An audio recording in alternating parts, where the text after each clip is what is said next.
bienvenue pour le Calisthenics Science Podcast épisode 23, en 24. compagnie 24, pardon. Donc, toujours en compagnie de Morgane et avec notre invité spécial, Omar. Donc, ça fait longtemps qu'on voulait interviewer Omar, on se captait un petit peu sur les réseaux, on a eu 2-3 contacts. Personnellement, j'ai eu l'occasion de le rencontrer il y a quelques années lors d'une compétition en Belgique. Et ensuite, on a eu quelques échanges de vidéos, on se soutenait entre collègues youtubeurs. Et je trouve qu'il fait partie, on trouve qu'il fait partie de la culture street workout depuis quelques années. Et donc, c'est super intéressant de l'avoir sur notre podcast. Bienvenue Omar. C'est gentil pour cette invitation, c'est cool. J'aime bien le délire, donc je suis venu donner la force et parler avec vous, c'est super cool.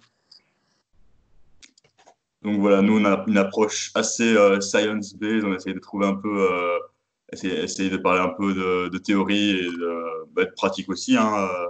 Et toi, je pense que tu as un côté très pratique aussi, tu as un peu plus culture, drama et tout, et donc ça va changer un peu de ce qu'on fait d'habitude, et je trouve que c'est hyper intéressant d'avoir cette approche-là et donc de t'interviewer. Un gros poisson, c'est Omar. T'as dit quoi? Un gros poisson, c'est Omar. C'est quoi? C'est un jeu de mots? Est-ce que tu te rends compte que tu viens de faire un jeu de mots ou pas? Ouais, aussi. Un gros crustacé. Un gros crustacé. Mais Omar, pour ceux qui ne connaissent pas ta légendaire chaîne YouTube, qui es-tu? Qui es-tu dans le paysage street workout francophone, Omar?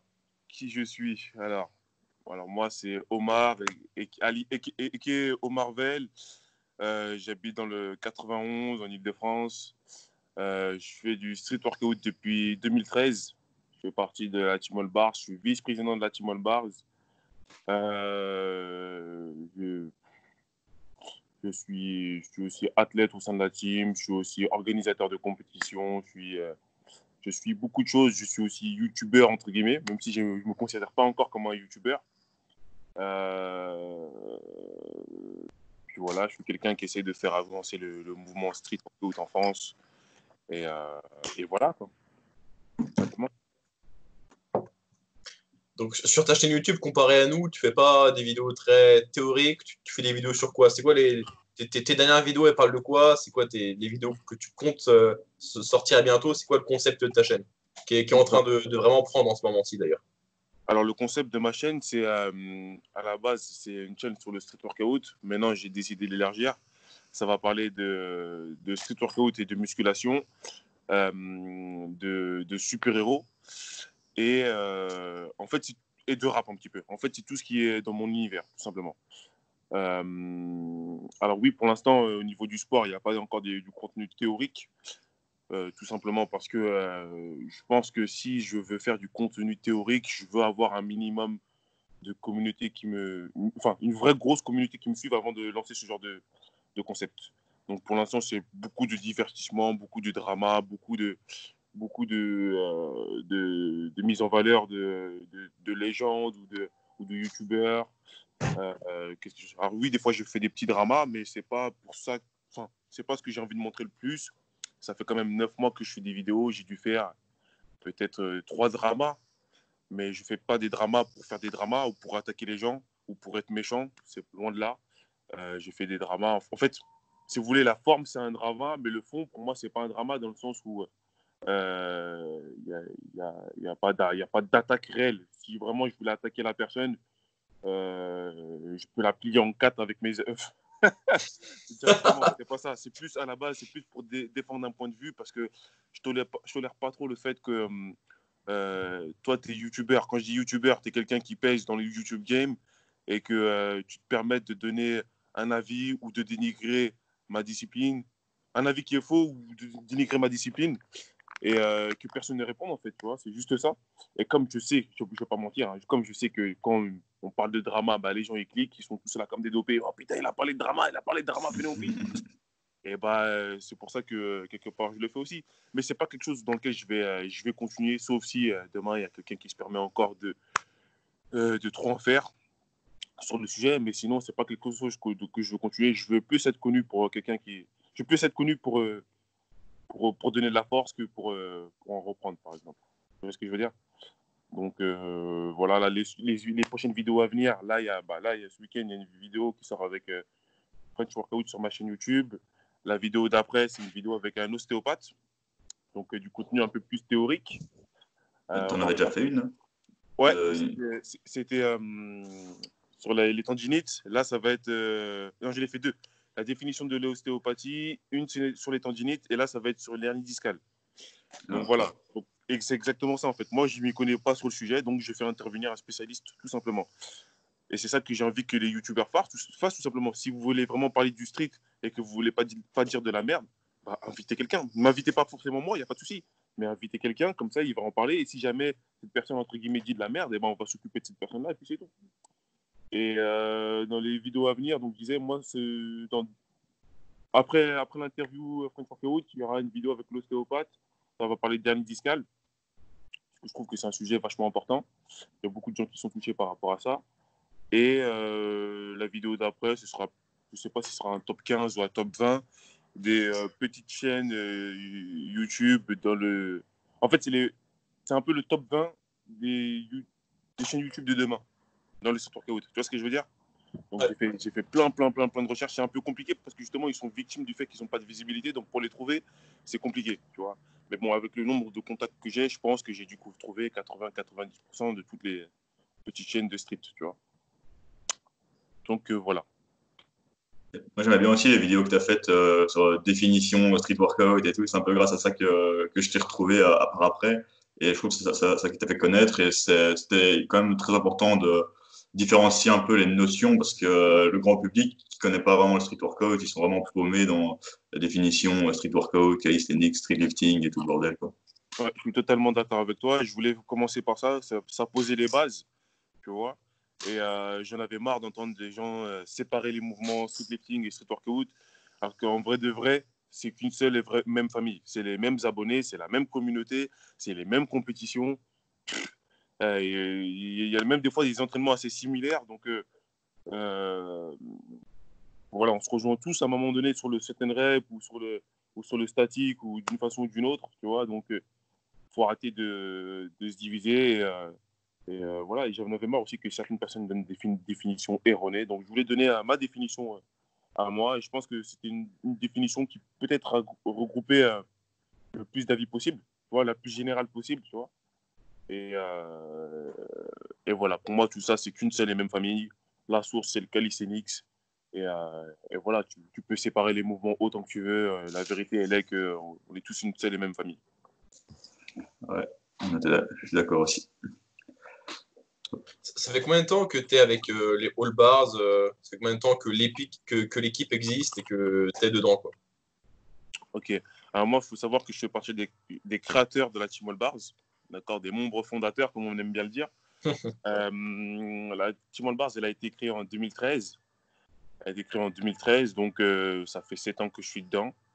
Aujourd'hui, je suis vice-président de la Team All Bars. Je n'ai pas commencé en tant que vice-président, en fait, c'est venu crescendo. Et comment on a créé la Team All Bars, en fait, on s'est rencontrés à plusieurs événements, notamment le No Joke. Je ne sais pas si vous connaissez le No Joke, c'était un événement créé par un ancien champion poids lourd. En fait, si tu veux, avant que j'arrive chez les poids lourds, il y avait un mec qui rappelait tout. Il s'appelait Kizo. Kizo, il était chez les Pull and Push. Et c'était un mec qui faisait, je sais pas, 110, 120, 130 kilos. Bref, il était énorme. Et ce mec-là, à la base, il vient des sports de combat. Et il faisait toutes les compétitions du street et il remportait tout. Tu vois. Et du coup, à un moment donné, il a décidé de créer son propre sport. Ça s'appelle le No Joke. C'était un mélange de sport de combat et de street workout. Tu sais, par exemple, le fait de faire un head-sit et de se faire taper sur les abdos, ce genre de truc, en fait. C'était un peu un mix des deux. Et c'était un très bon concept. Et le but, en fait, c'était de canaliser un petit peu les jeunes à Grigny, et en même temps de rassembler la communauté street workout. Et donc, du coup, ce qui s'est passé, c'est qu'il a fait plusieurs événements à Grigny. Donc, c'est là-bas que j'ai rencontré plusieurs All Bars. On a commencé à traîner ensemble et c'est là qu'on a décidé de créer une team. Et le nom de Team All Bars, comment il est venu en fait, on cherchait un nom de team. Au début, j'avais proposé un nom, j'avais proposé les Barvengers. Mais bon, les frérots, ils m'ont dit ça fait beaucoup trop gamin, on peut pas se le permettre. Donc, non, mais ils ont raison. Et donc, moi, j'ai réfléchi et je me suis dit, tu sais, il y a toujours Une équipe que j'ai toujours respectée, même si je ne suis pas forcément fan de ce sport de ouf. Mais c'est une équipe que j'ai toujours appréciée. C'est les All Blacks. Tu vois, Ouais. les All Blacks, pour moi, ils m'ont toujours inspiré la force, la puissance, la détermination. C'est toujours l'élite. Ou bien l'équipe All-Star au basket, tu vois. Et bah, donc j'ai dit quoi? J'ai dit, bah, venons, on crée les All Bars, tout simplement. L'équipe All-Star du site workout. Et c'est de là qu'est parti le nom All Bars. Donc voilà. Là, j'ai beaucoup parlé, donc je vais me reposer un petit peu. Donc voilà, quoi. Vous me voyez bien là, toujours? Ouais, bah, t'inquiète. Ok. Ok. Ah ouais, c'est vrai que le nom, il est quand même stylé, hein. All Bars. Et donc, Bon. tu nous as dit que c'est venu crescendo, le fait d'ensuite arriver à être le vice-président de l'équipe. C'était quoi les étapes et comment tu t'es investi progressivement dans l'équipe? En fait, ça s'est fait naturellement. C'est-à-dire que la Team All Bars, entre celle de 2013 et celle de 2020, l'équipe, les membres, ça n'a rien à voir. Il y en a beaucoup qui sont partis et il y en a beaucoup qui sont rentrés. C'est venu naturellement dans le sens où, à un moment donné, il fallait des gens des gens pour s'investir. Donc, du coup, je me suis porté volontaire. Et plus le temps passait. En fait, il faut savoir que. Comment expliquer? En fait, pour moi, quand tu travailles dans un projet, euh, n'importe quel projet, hein, qu'on parle de religion, qu'on parle de sport, qu'on parle d'association ou quoi qu'est-ce, le plus important, c'est l'endurance. C'est l'endurance pourquoi? Parce qu'en vrai de vrai, être fort dans un domaine, on peut tous devenir fort dans un domaine à un moment donné de notre vie. Quand tout va bien dans notre vie, on fait que ça, et bah boum, on devient fort dans ça, normalement. Si on est normalement constitué, normalement, on devient fort dans ça. Maintenant, être fort dans un même domaine longtemps, ça, c'est autre chose. Vous voyez ce que je veux dire? Dans le sens où, malgré les problèmes qui arrivent, bah, tu arrives à rester constant dans tes efforts, même à en faire de plus en plus. Et ça, c'est très fort. Et bah, c'est ce qui s'est passé un peu avec les Team All Bar. J'ai beaucoup travaillé, mais c'est venu assez naturellement. J'ai beaucoup travaillé pour la team, et donc, du coup, la team me l'a rendu. Et voilà, maintenant, dès qu'il y a un projet, la plupart du temps, bah, ça passe par moi, parce qu'ils savent très bien que je suis impliqué, et ça fait des années. Voilà quoi. Je suis impliqué depuis 2013, donc le,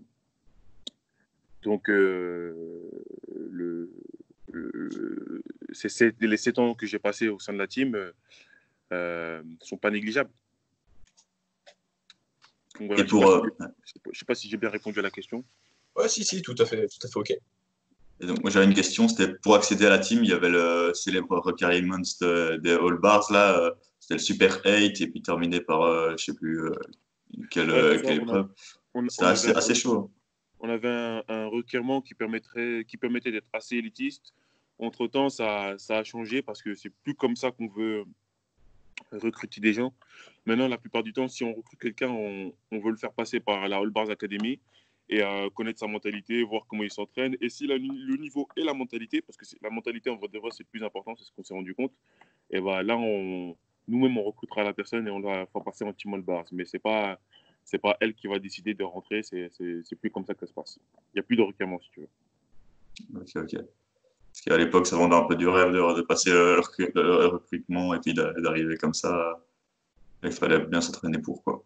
Ouais, il fallait bien s'entraîner le four parce que c'était chaud quand même.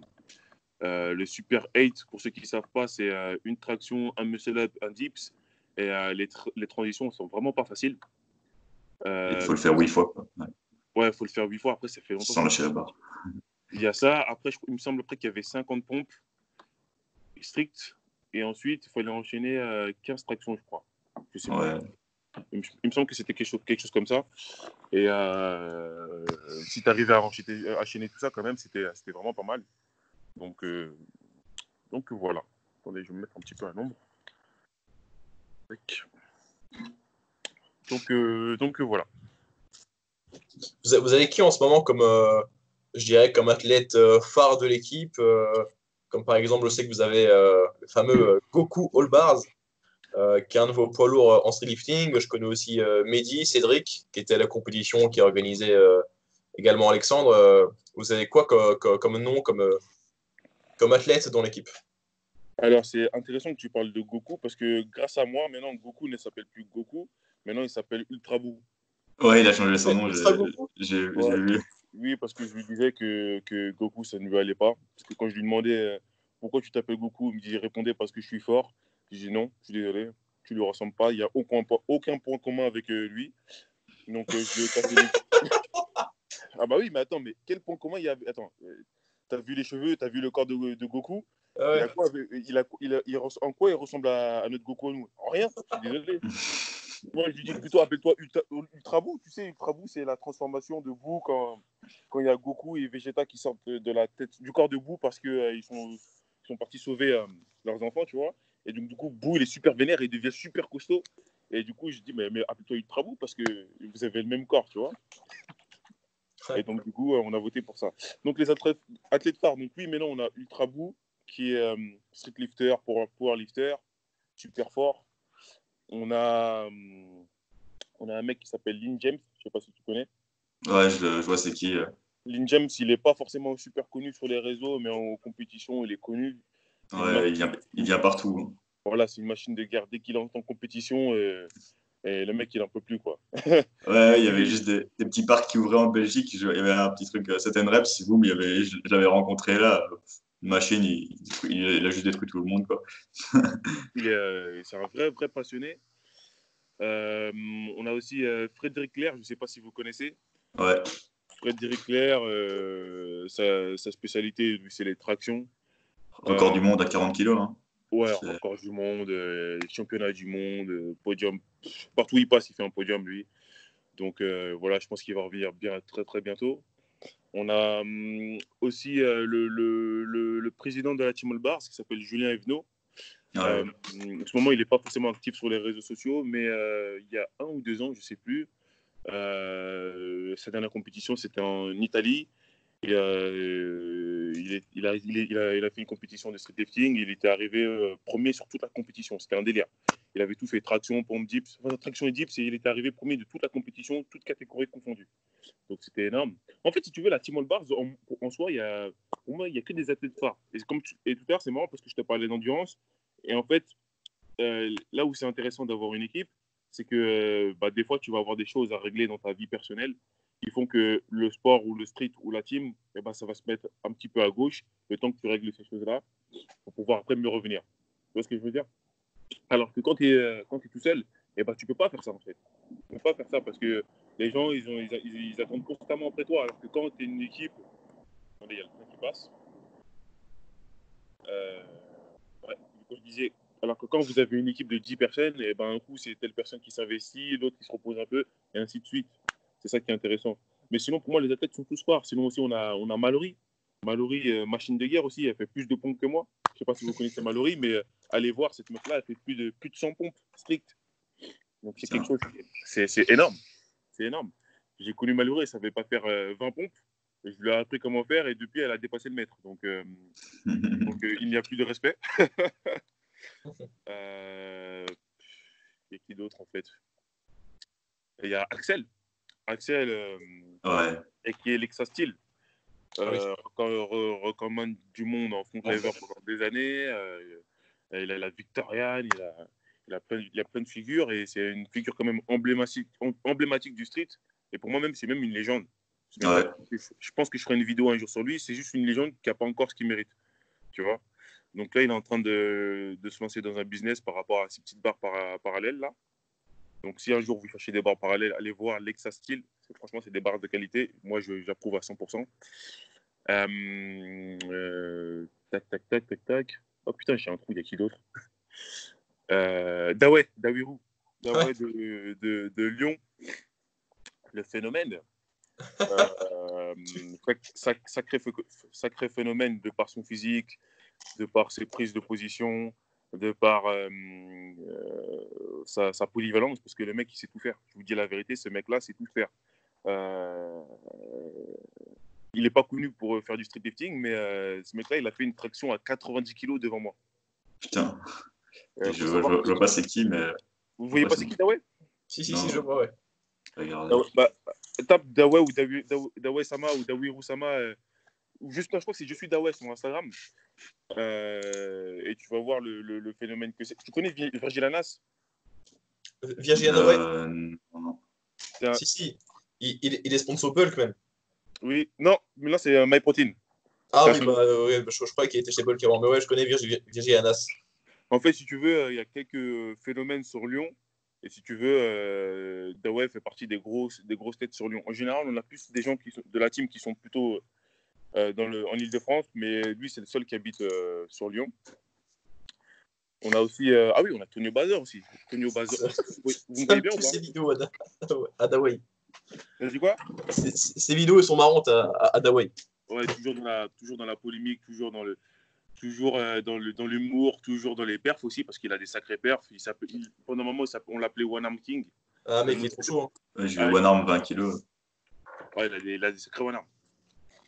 On a aussi Tonio Bazar, champion de France de pompe. Il a un record à plus de 350 pompes. Je ne sais pas si tu m'as entendu, Alex. Ouais, j'ai vu. Je crois que je l'ai déjà vu aussi, il me semble, à une des compètes de Scopus, justement, dont on parlait tantôt. Je crois qu'il en avait fait 320.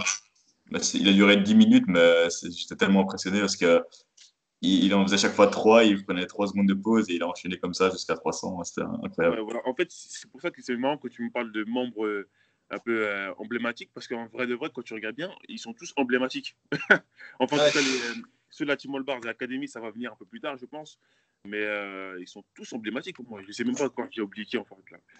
C'est Tonio. vrai que ce que tu as dit, genre, enfin, le nom parle directement. Quoi. Enfin, moi, à part Dawei, je crois que j'ai déjà vu, mais je connaissais pas vraiment. Mais le reste, si on s'intéresse un peu au street, on les connaît. Quoi.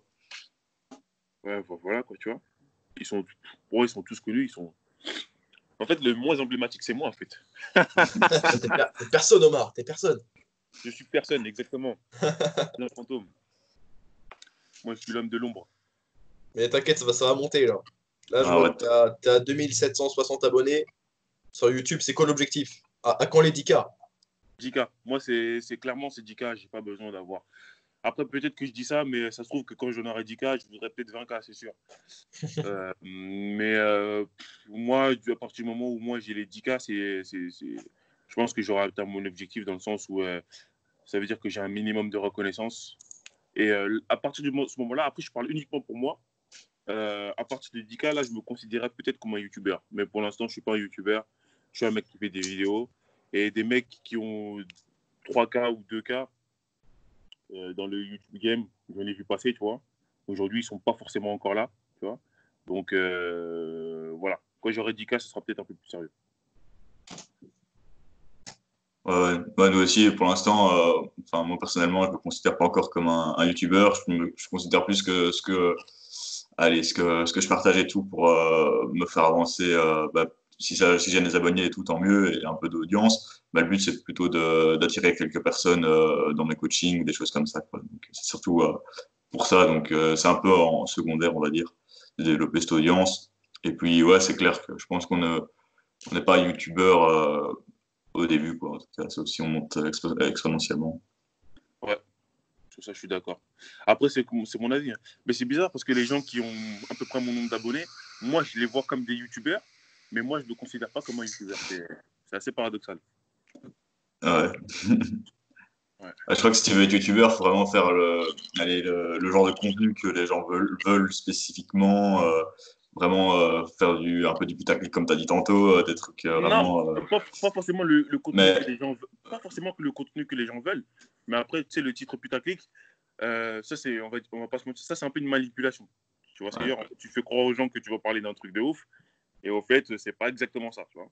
ouais, mais allez, peut-être pas que les gens veulent, mais que les gens comprennent ou puissent Oui, vraiment entendre ton message directement et que ça apporte quelque chose chez eux, quoi. oui, bien sûr. Bien sûr, bien sûr. Mais pour revenir sur l'objectif, ouais, moi, j'ai l'objectif 10K. Après que ça monte ou pas, je m'en fous. Juste 10K, en fait, ce sera comme si on me disait bah, merci Omar d'avoir fait toutes ces vidéos et continuer à faire des vidéos parce qu'on aime ça, en fait. C'est juste ça, en fait. En fait, parce qu'en fait, on voit des vrais, quand tu fais des vidéos, il n'y a pas de reconnaissance. Donc, en fait, déjà, quand tu fais des vidéos, il ne faut pas le faire pour les gens, il faut le faire pour toi. Et, et voilà, moi, je le fais pour moi, je le fais pour apprendre aux gens, je le fais pour défendre un point de vue, et puis c'est tout, tu vois. Et juste si demain j'arrive à avoir 10K, bah, c'est comme si on me disait merci. Merci Omar d'avoir fait des vidéos, et continue, c'est un encouragement, tu vois. C'est juste ça. Ouais, t'as juste ça, la personne qui te dit, ah, tu fais ça bien ou mal. Enfin, parfois, tu as des retours, hein, mais Oui, c'est. j'ai des retours, mais 10K, c'est pas pareil.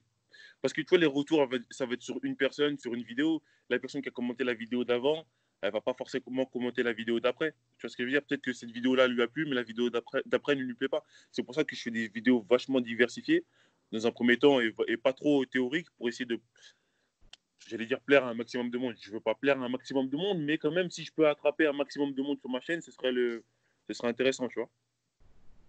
Mhm. Donc voilà. Moi, j'avais une petite question pour qu'on te situe un peu, niveau training, performance. Quelle discipline un peu est-ce que tu pratiques avant, actuellement parle-nous un peu de tes perfs, tes trainings. Ça Alors, permet un peu de situer.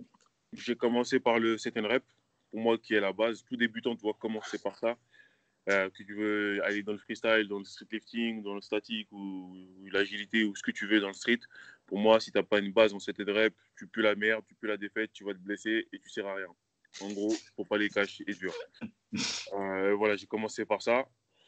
Ensuite, je me suis mis dans le streetlifting. Après, quand tu parles de mes perfs, tu veux savoir quoi? Tu peux savoir un petit peu mon palmarès et mes meilleurs perfs en fait. Ouais, un peu, ouais. D'accord. Donc, en poids du corps, mes meilleurs perfs, en traction, mon max traction, c'est 27. 27, sachant que je suis en catégorie poids lourd. Tu vois, j'essaie d'avoir un objectif Mon objectif, ce serait 30. 30, ce serait le top. Tu pèses combien? 93 kilos, mais ça fluctue en fait. Ça bouge entre 90 et 93 tout le temps. Donc, c'est 27. Poids du corps, toujours en pompe. Mon max pompe, c'est 80. J'aimerais bien m'entraîner pour essayer d'arriver à 100 strict.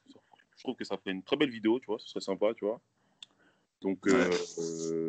Voilà, après en dips, je ne sais pas du tout. Et voilà. Sinon, mes performances en lesté. En lesté, en traction, mon max traction, mon RM, c'est une traction à 74 kg. Et en endurance de force, 14 tractions à 32 kg. En dips, en endurance, 24 à 48. Et en force, 1 à 115. Et en squat, alors jusqu'à maintenant, je ne fais pas de squat en force parce que je vais vraiment travailler la technique et j'ai une faiblesse au niveau des lombaires que je suis en train de renforcer. Mais en endurance, le max que j'ai fait pour l'instant, c'est 37 reps à 95 kilos. Donc voilà. Ensuite, si tu veux parler de palmarès.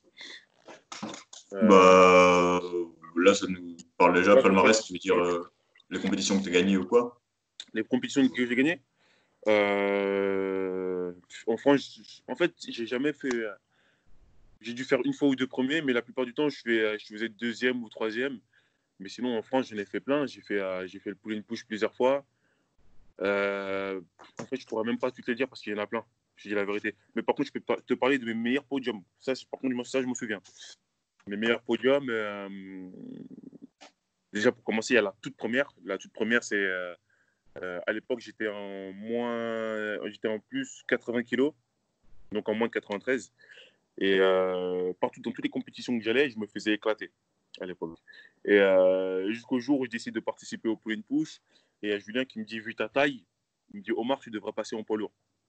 Donc je lui dis, ok, pas de souci. Donc on a fait une prise de masse et on s'est entraîné très très dur. C'est Julien Venot, le président de la team, qui s'est occupé de moi.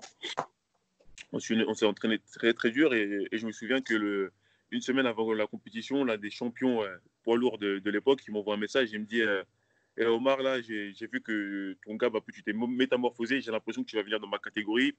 Je sais que tu nous prépares quelque chose de mauvais là. Moi, j'ai fait l'innocent, tu me connais. Et j'arrive à la compète, boum, je ne sais plus quelle perte je sors, mais j'arrive à me faire une place de deuxième. Mes tractions étaient super strict, j'étais super content. Ça, c'était mon premier podium et à l'époque, c'était en 2015. Tu vois, donc j'ai fait un an de compétition avant de faire un podium. Tu vois, parce qu'en fait, je me suis rendu compte que j'étais pas dans la bonne catégorie, tout simplement. Et donc voilà, ça, c'était l'une de mes plus belles victoires. La deuxième meilleure victoire que j'ai eu, c'était FIBO, le fameux FIBO en Allemagne. Grosse compétition, les Allemands hyper carrés. Là, par contre, on parle de high level. J'étais parti à l'époque avec Julien Evenot, Fred. À l'époque, Zod, qui est Lionel Laouli, il était dans la team. Et donc, on part en Allemagne en voiture. C'est Julien qui conduisait. Donc, lui, ce jour-là, il s'était raté parce qu'en fait, il avait mal dormi à l'hôtel. Et bizarrement, en fait, c'est ça qui était marrant, c'est qu'on s'était préparé pendant 2 mois avec Julien. Et Julien, sur chaque training, chaque test, il m'éclatait. Quand on faisait dès qu'on se confrontait, il n'y a pas un exercice où j'étais plus fort que lui. Et ce qui est marrant, c'est que le jour de la compétition, moi, je sors mes meilleurs perfs, quoi. Et là, j'ai sorti le fameux 14 tractions à 32 kg. 14 tractions à 32 kg. En dips, le record n'était pas forcément élevé. Enfin, je vais t'expliquer après comment ça s'est passé, comme ça tu vas comprendre. En dips, je n'avais pas fait un record de ouf à l'époque. J'avais fait 16 dips à 48. C'était pas ouf du tout. Mais pourquoi je suis monté sur le podium? En fait, ce qui s'est passé, c'est que eux, ils faisaient un podium traction et dips. C'est-à-dire le nombre de tractions plus le nombre de dips que tu faisais, on l'additionnait, ça te faisait un nombre de points. Et sur le nombre de points, plus tu en avais, plus tu étais susceptible d'être sur le podium ou pas. Et ce qui s'est passé, c'est qu'il y en a un qui a fait un super lourd qui s'appelait Pavel Sanda. Donc, ouais, je vois c'est qui. Ouais, machine de guerre. Lui, à l'époque, il avait fait 10 tractions à 32, ce qui est bof, mais il avait fait 20 dips à 48. Tu vois.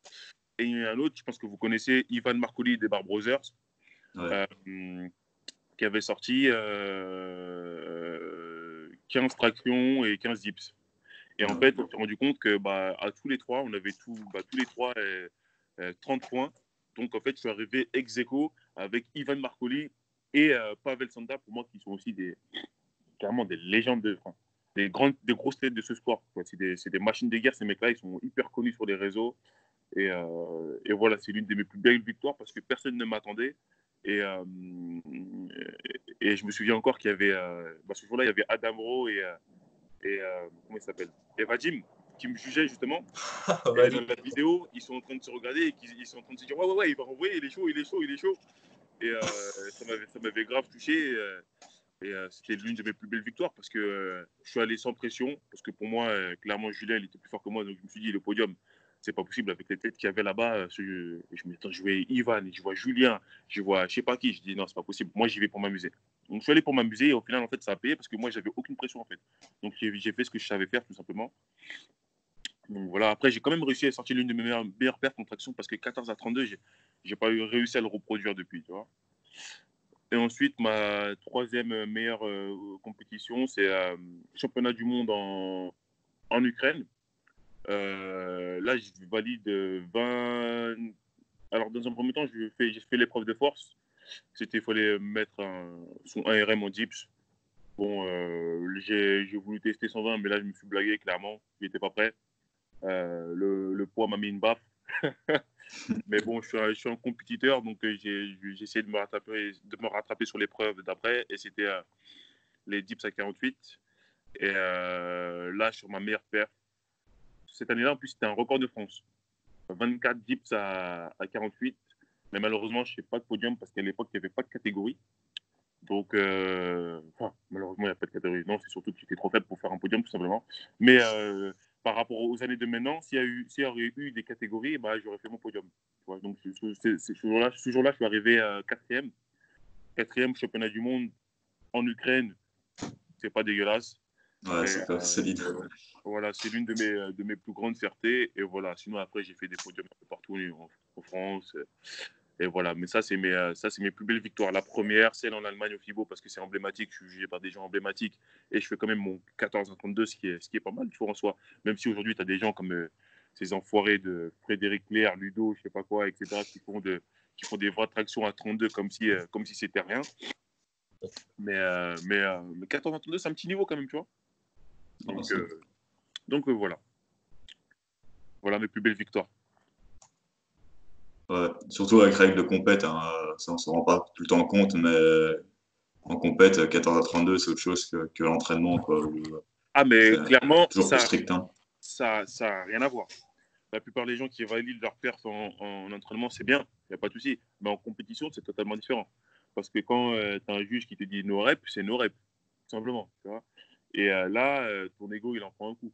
Donc c'est pour ça que nous, les All Bars, très tôt, on s'est forcé à être le plus strict possible parce qu'on on a un petit peu des têtes brûlées au niveau du caractère, il y a la vérité, et on n'aime pas les polémiques. Donc on a toujours essayé de travailler le plus propre possible, même si des fois ça arrive qu'on fasse du no-rep comme tout le monde, hein, tu vois. Mais on essaie toujours de travailler le plus propre possible.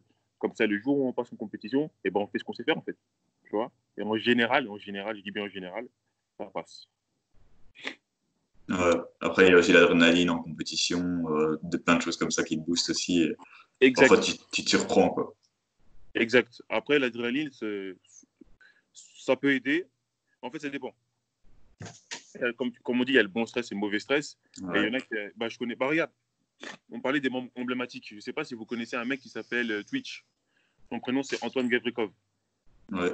Et bah, ce mec-là, il est dans la team, mais il est pas connu. Il est pas tellement connu sur les réseaux. Mais si je vous dis ce qu'il fait en entraînement, vous allez péter les plombs, les mecs. Vous n'êtes pas prêts. Moi, j'ai déjà vu ce qu'il fait, c'est incroyable. C'est énorme. Antoine, en fait, c'est un mec hyper fort en traction. Si tu veux, c'est un peu l'alter ego de Fred. Si tu veux, s'il y a deux mecs qui se battent en traction dans la team, c'est de là. Et si tu veux, je sais pas si vous avez vu un jour, il y a un mec, il avait fait une high pull-up, dans la première high pull-up d'ailleurs, dans une salle de CrossFit, et la vidéo, elle avait fait un buzz de fou malade. Si vous ne voyez pas c'est quelle vidéo, je vous l'enverrai à l'occasion.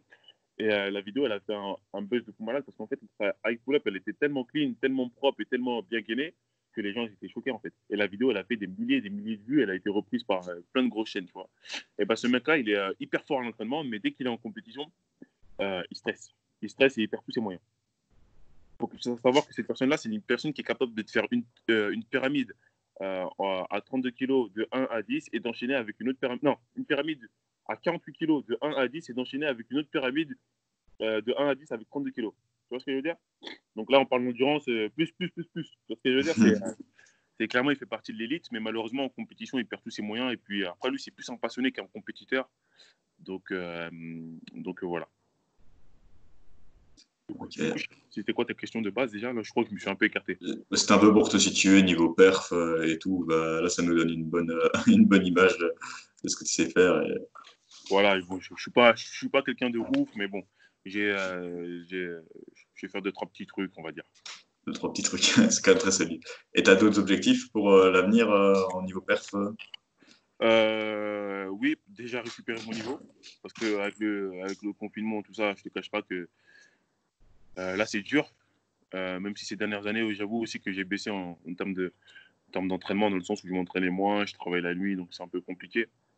J'ai juste récupéré mon niveau. Après, j'ai pas forcément d'objectif en termes de compétition parce que, euh, en fait, si tu veux, niveau palmarès, dans ma tête, j'ai déjà fait ce que j'avais à faire en fait. J'ai plus rien à me prouver en fait. Ce que je voulais me prouver, je l'ai déjà fait en fait. Tu vois ce que je veux dire? Après, toujours sympa de faire une compétition ou deux, mais euh, je trouve qu'en compétition, il n'y a pas assez de reconnaissance. Tu vois, même si demain, imaginons, demain, je suis champion du monde. Imaginons demain que je suis champion du monde en dips. Et bah, l'année d'après, on t'a déjà oublié, en fait. Tu vois, je trouve qu'il n'y a pas assez de reconnaissance à ce niveau-là. C'est pour ça que je trouve que l'engagement que tu mets au niveau des compétitions, la reconnaissance n'est pas, n'est pas satisfaisante à mon goût, en fait. Tu vois ce que je veux dire? Trop d'engagement et pas assez de reconnaissance. Donc, je ne sais pas si je referai des compétitions. Pour l'instant, j'essaie de me développer. Je suis sur plein de projets. Euh, voilà, mais pour l'instant, en compétition, on me verra plus en tant qu'organisateur ou jury, je pense. Et du coup, chaque année, les All Bars organisent les All Bars Games qui normalement ont lieu en juillet mais qui n'auront pas lieu cette année. Oui. Euh, Quels sont les préparatifs pour préparer une aussi grosse compétition que les All Bars Games? Est-ce que tu peux nous dire combien de temps vous prenez à l'avance, qui est chargé de cette tâche, comment vous gérez peut-être des sponsors, des choses comme ça, pour organiser un aussi gros événement? Bah, en vrai de vrai, c'est un an de préparation, je te dis la vérité. C'est un an de préparation dans le sens où il faut savoir que tu n'as jamais que la compétition à t'occuper. Tu as ta vie plus la compétition à t'occuper. Tu vois ce que je veux dire? Et ta vie, c'est quand même ta famille, tes entraînements, je sais pas, ta femme, tes amis, tes problèmes, ta voiture, c'est énormément de choses. Et ta vie plus la compétition, c'est chaud déjà, tu vois. Donc, voilà. Donc, en vrai, c'est 1 an de préparation, sachant qu'il y a des mois où ça investit plus ou moins, ça dépend, selon nos disponibilités. Ensuite, les principaux acteurs de l'organisation, c'est Frédéric Clerc, Julien Evenot et moi. Il n'y a pas de tâche bien définie, on fait un peu au feeling, mais moi, c'est vrai que j'ai plus tendance à m'occuper. Les partenariats, ça peut être Julien ou moi, parce qu'on a un sacré carnet d'adresses tous les deux, on a là les contacts. Clairement, dès qu'on veut trouver des partenaires, on sait où il faut aller. Même pour les athlètes, hein, si on veut essayer de ramener certains athlètes, on sait comment leur parler pour faire en sorte qu'ils viennent. Pour les partenaires, c'est Julien et moi. On a aussi Mike aussi depuis un moment qui nous aide au niveau tout ce qui est affiche, infographie, tout ça. Enfin, graphisme, tout ça. Et montage vidéo aussi, c'est Mike. Fred et moi, on s'occupe aussi des athlètes. Parce que des fois, tu postes sur les réseaux, mais les athlètes ne voient pas forcément que tu as posté. Donc, tu es obligé de leur envoyer un message privé. Et quand tu as une liste d'athlètes non comme le bras, c'est assez compliqué, tu vois. Donc, tu as ça. Après, je ne pourrais pas te définir toutes les tâches parce qu'en fait, il y en a tellement. Parce que il y a Julien va s'occuper de la préparation des money price. En fait, si tu veux, on est 3 ou 4 à s'occuper de ça et après, on se dispatche les tâches, tu vois, mais il n'y a jamais de tâches bien définies. Après, je suis impliqué quand même dans une grande partie de l'organisation, Julien aussi. Je pense que c'est Julien et moi, on fait le principal. Voilà, après, il y a énormément de trucs. Je sais pas, il y a le transport, il y a le montage et démontage des stations. Après, pour tout ce qui est logistique sur place, moi et Julien, on va guider un peu les gens et les gens seront les petites mains qui vont nous aider à monter la compétition. Mais en vrai de vrai, les 4 principaux acteurs, voilà, c'est Julien, Fred, moi et Mike. Et ensuite, les autres, c'est plus le jour J, en fait. Le jour J, le lendemain et la veille aussi. Et voilà, après, je dis la vérité, il y a vraiment beaucoup de taf. Je ne saurais même pas toutes les citer parce qu'il y en a trop. Je vais forcément en oublier, en fait. C'est ce que je veux dire. Et Ouais. c'est où géographiquement qu'elle a lieu la compétition? C'est dans quelle salle, quel endroit? Alors, à l'époque, au début, c'était dans une salle de CrossFight qui s'appelait Raw Training Camp où on pratiquait le street et en même temps. Euh, attendez, excusez-moi. Ne quitte pas.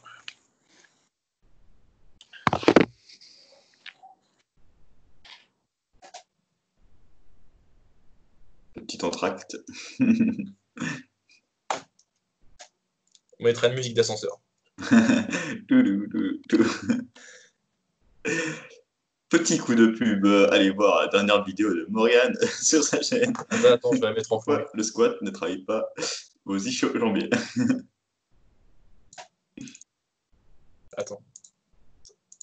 Ah, ça marche là? Ouais. Moi, je vais vous teaser ma vidéo sur la pérennisation en calisthenics partie 2 et je vais vous parler du cycle de masse.